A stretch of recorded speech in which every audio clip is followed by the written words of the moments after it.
Now we will practice a writing activity. Open your test booklet to page 19. Read the directions to yourself as I read them out loud. Directions. Read this passage, then you will be asked to write one paragraph based on the passage. You may now read this passage to yourself as I read it out loud. Title: Oral Histories, New and Old.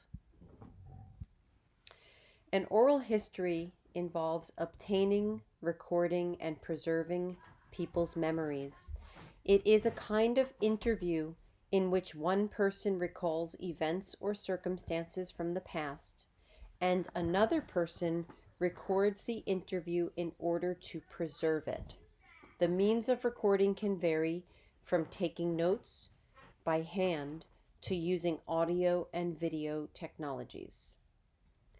Since an oral history is based on an individual's personal memories and experiences, it must take place during the lifetime of the person being interviewed. For this reason, there is often a sense of urgency about oral histories. For example, the men and women who served in World War II during the 1940s are now in their 80s and 90s. Soon there will be no survivors still living. There is an urgency to collect any stories the survivors have not yet told. No one else can recall what happened in the same way that the survivors can.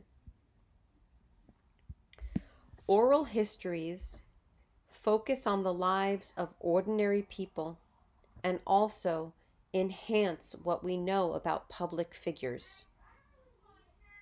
Shortly after Abraham Lincoln's death in 1865, his secretary and law partner, William Herndon, gathered recollections of Lincoln from people who had known and worked with him.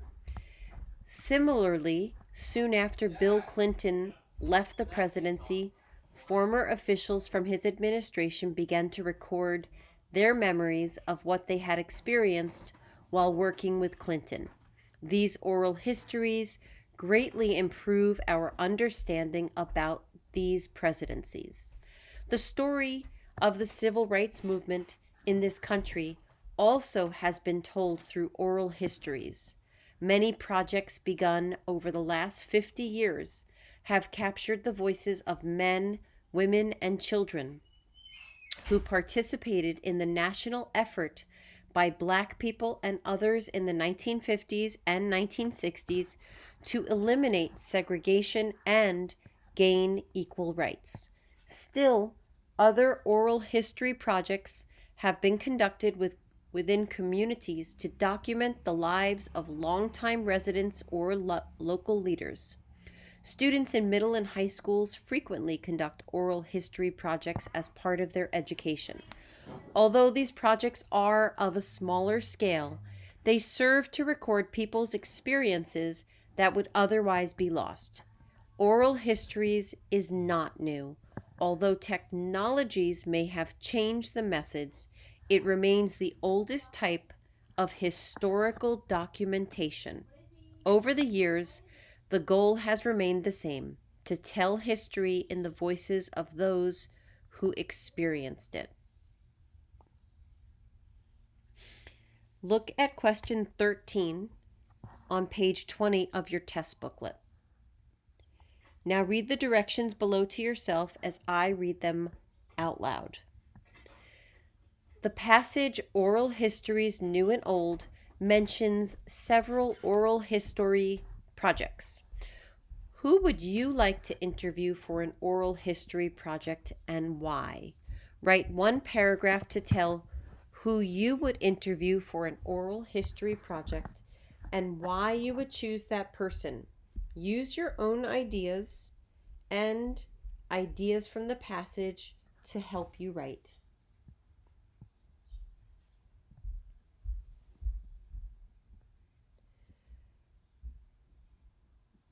Look at page 21 in your test booklet. There is a checklist at the top of the page. Use this checklist to guide your work as you are writing. The checklist says, write about the topic. Plan your writing from beginning to end. Use your own ideas and ideas from the passage. Support your answer with details. Use complete sentences. Check your writing for grammar, capitalization, punctuation, and spelling.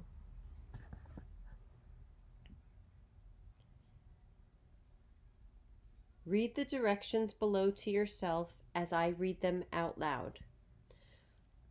On the lines below, tell who you would interview for an oral history project and why you would choose that person.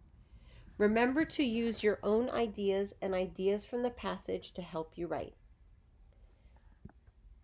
When you have finished writing, check your work. Then put your pencil down, close your test booklet so the front cover's on top, and look up. Do you understand what to do? Do you have any questions? You may begin.